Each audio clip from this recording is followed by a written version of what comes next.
So what's going on, guys? My name's Chopper, and welcome back to another video today here on the channel, guys. The PUBG Motor Glider game mode just came out the other day. Unfortunately, I wasn't able to play it on day one. I was out of town, but I finally got around to it, and honestly, this is one of my favorite game modes in a very long time. The Motor Glider brings some much needed new additions to the game, some new mechanics to learn, and believe me, this one is a little bit difficult to master. So today, guys, we're going to be talking about the Motor Glider. We're going to be showing you all of these spawns and all the locations for the maps that it's in. We're going to be talking about some tips and tricks to secure these first, and also I'm going to give an opinion piece on whether I think these should be added to public matches or not after it's done in PUBG Labs. Now, if you guys do end up enjoying the video today, please make sure to go ahead and give it a thumbs up. I would really appreciate that. And of course, make sure to subscribe if you are brand new around here. There's a lot coming up with PUBG in 2020, and I've pretty much had you guys covered with everything over here. Just want to say a big thank you really quick to all of the people who have continued to support the channel. Maybe you've been here from the beginnings of this channel. Maybe you just got here today. Either way, thank you all so much for hanging out. For the few of you who may not have heard, motor gliders are now a thing within PUBG Labs that are currently being tested, and this is a very short experiment for a brand new vehicle. And of course, this has a somewhat different set of rules as compared to standard BR. It's mostly the same except for 80 players per lobby, and you can only play it on Miramar and Erangel. There are also fixed spawns on both of these maps. There are 10 total locations on Erangel, which I'm going to put up on screen right now. You can see where all of these can be found,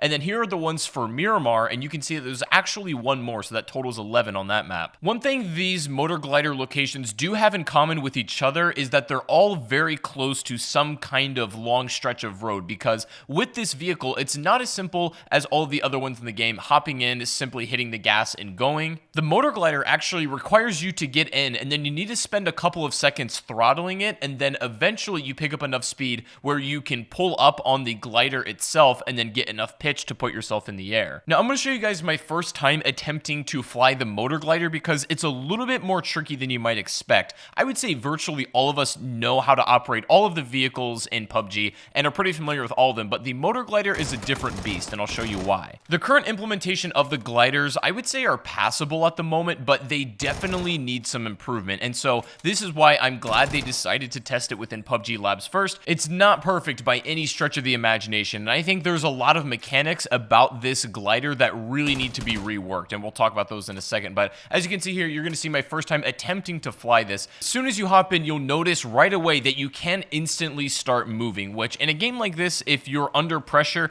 that couple seconds of stationary movement is going to get you killed. So as you can see, you have to wait a couple seconds to get the throttle up. Once you pick up enough speed down a straight pathway, you can start to hit your back pedal key, in my case is the S key, and then you sort of pull the glider up, get yourself enough pitch where you can put yourself in the air. You can also use your walk key, whatever that is for you, to slow down the throttle of the glider as well, giving you a little bit more air control, and then you need to use the WASD sort of like you were in an airplane when you're guiding this around. It is very tricky and awkward, especially your first time flying this, but it's a good idea that we're getting in practice now because this thing is a little bit more difficult to understand than virtually every other vehicle we have. Once you get a good feel for it, you can pick up a lot of speed and you can fly a lot higher than you might expect as well. You can get so high up in the air, you can fly past people sometimes almost undetected. It does, however, have a very distinct motor noise it makes, so once you hear that, you'll know what to look out for and just be looking in the sky at all times. Now, the health of it and required what you need to shoot it down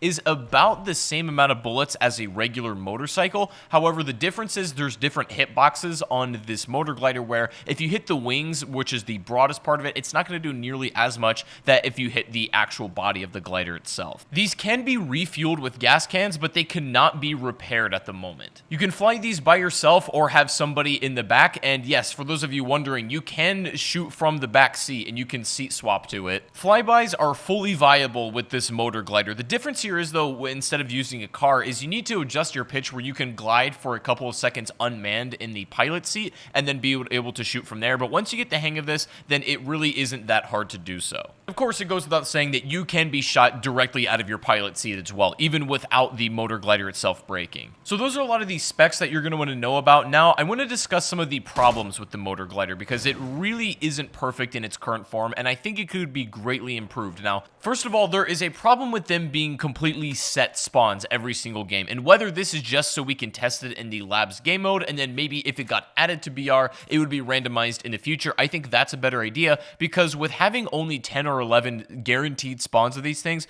basically every lobby turns out like this. I want to preface this clip by saying this is likely due to just this thing being new and everyone wanting to try it out at least one time, and so I kind of understand that's going to be a little bit hectic like this. But as you can see, I land here near Severity trying to get this motor glider, and literally everyone shows up and just starts throwing the hands in order to get these. Because there are around 10 or 11 spawns possible, pretty much everyone is delegated to a couple of those locations, and it seems like half the lobby knocks itself out just trying to get the gliders because they're not an instant takeoff. Normally with every other vehicle in the game, the first person in the driver's seat usually gets away with that car, but with the motor glider, it is a completely different case, and it is an absolute madhouse. And listen, this game was not just a freak accident either, okay? On this next one, you can see that everyone's pulling out the Stone Cold Stunner. You can see that no one even goes for a gun, which I've figured out is probably the best strategy in a case like this. You just, if you have the weapon, you basically get the glider. For the most part, but also another problem is that they're unbelievably easy to grief. Just watch this. In this game, I grabbed a gun first in case one of those gridlock situations happened, but the other guy who wanted the glider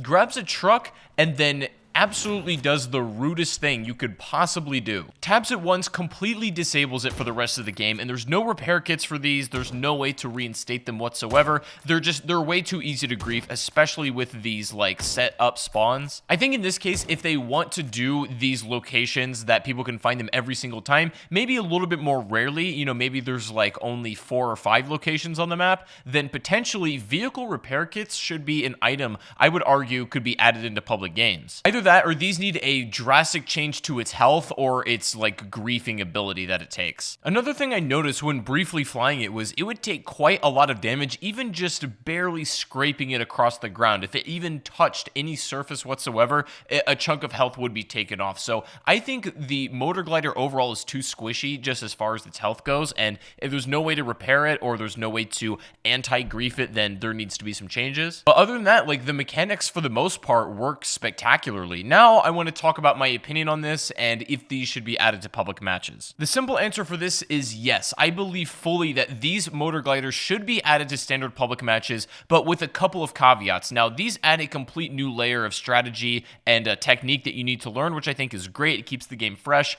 Flying vehicles around a couple months ago was probably one of the most unheard of ideas in PUBG ever, and now I'm in full support of adding it. However, if implemented how they have it in PUBG Labs, it would not work very well. What I suggest is a couple of things. Maybe only give 3 or 4 motor gliders per match and make the spawns have set locations, but potentially they're not there all the time. So maybe there's 12 or even like 20 different locations that you could find them, but only 4 of them per match are going to be filled up at a random slot. This means if you know the locations, then you can check them if you're around, and potentially if you get lucky, you can find yourself a motor glider, but it's not going to be guaranteed in a certain spot every single game to avoid that thing that I just showed you where everybody just jumps on and attacks it. Also, it needs to not be able to be as griefed so easily. I recommend maybe upping the health at least if it's just sitting on the ground against vehicles. It's not that big of a problem once it's in the air and if you're shooting bullets at it. That part of the glider I have no problem with. It's pretty much perfectly balanced if you ask me. As far as getting in the pilot seat, starting the throttle, and trying to pick up a little bit of speed on that initial jump is, I think that could be shortened a little bit. It takes around 3 or 4 seconds to really get any sort of movement going,